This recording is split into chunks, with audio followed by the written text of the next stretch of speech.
కూటమి ప్రభుత్వం చేస్తున్నటువంటి అరాచకాలు చూస్తుంటే పాపం ఈనాడు కూడా భయపడిపోతుంది. ఈనాడు పేపర్లోనే కత్తలుగా రాస్తున్నారు.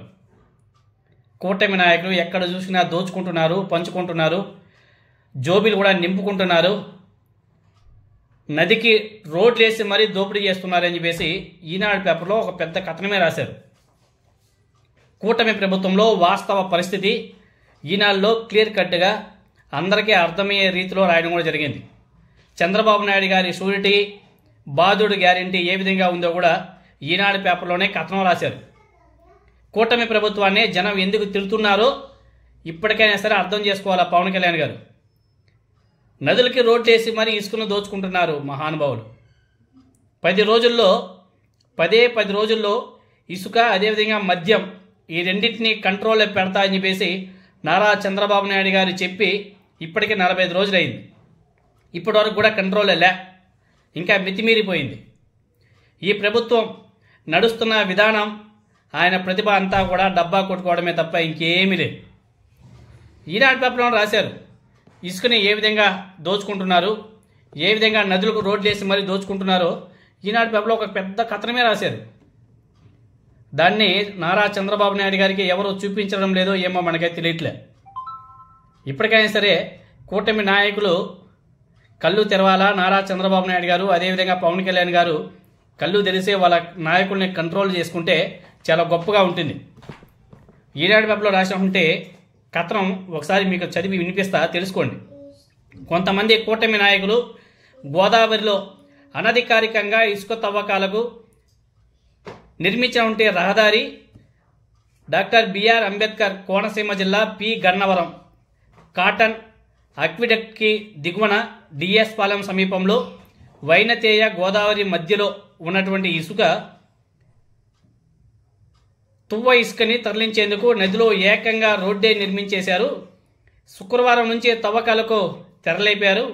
కొంతమంది స్థానిక కూటమి నాయకులు నేరుగా గోదావరిలోకి ట్రాక్టర్లో టిప్పర్లను పంపి భారీ ఎత్తున ఇసుక తవ్వకాలకు బరితెగించేశారు. ఈ పాయింట్ చాలా ఇంపార్టెంట్. బరితెగిస్తున్నారని చెప్పేసి కూడా ఈనాడు పేపర్లో రాయడం జరిగింది. పి గన్నవరం మండలంలో ఎక్కడ అధికారిక ర్యాంపులు లేవని అధికారులు చెబుతున్నా పట్టించుకోని పరిస్థితి ఉంది. ఆక్విడక్ట్కు 500 మీటర్ల దూరంలో ఎటువంటి తవ్వకాలు చేపట్టకూడదని చెప్పేసి నిబంధనలో ఉన్నా కూటమి నాయకులు పట్టించుకోవడం లేదు.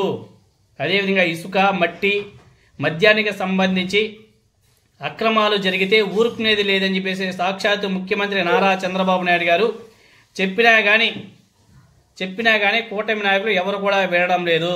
అదేవిధంగా అమరావతిలో జరిగినటువంటి కలెక్టర్ల సమావేశంలో చంద్రబాబు నాయుడు గారు హెచ్చరిస్తూనే ఉన్నాడు. అయినా కానీ నాయకులు, అధికారులు పట్టనట్టు వ్యవహరిస్తున్నారు.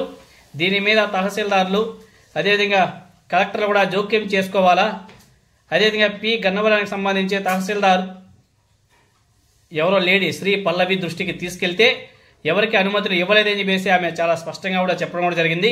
అయినా కానీ కూటమి నాయకులు రోడ్లు వేసి మరీ దోచుకొని పోతున్నారు అని చెప్పేసి ఈనాడులో ఒక కథనం రాశారు. దానికి హెడ్లైన్ ఏం పెట్టారు, నదిలో రోడ్డు వేశారు, ఇసుక దోపిడీకి దారి చేశారు అని చెప్పేసి హెడ్లైన్ పెట్టి ఈనాడు పేపర్లోనే ఎక్కడో ఒక మూల రాశాడు. వార్త అయితే రాశారు, ఎక్కడో మూల రాశారు. మెయిన్ పేజ్లో రాయకుండా ఎక్కడో ఒక మూల రాశారు. ఒకసారి మీరు కూడా పక్కనే వేస్తాను, ఒకసారి చూడండి, చదువుకోండి. ఎలా దుర్మార్గపు పరిపాలన కొనసాగుతుందో, కూటమి నాయకులు తెలుగుదేశం కానీ జనసేన కానీ బీజేపీ నాయకులు ఏ విధంగా పోటీలు పడి మరి ఏ విధంగా దోచుకుంటున్నారో, నదులకు రోడ్లు వేసి మరి ఇసుక దోచుకోవడం ఈ ప్రపంచంలో ఎక్కడా ఉండదేమో, ఒక ఆంధ్రప్రదేశ్లో తప్ప. అది కూడా కూటమి ప్రభుత్వంలో ఇలా జరగడం, ఈనాడు పేపర్లో రాయడం చాలా గమ్మత్తైన ఉంటే ఈ విషయం అనేసి మనం చెప్పుకోవాలి.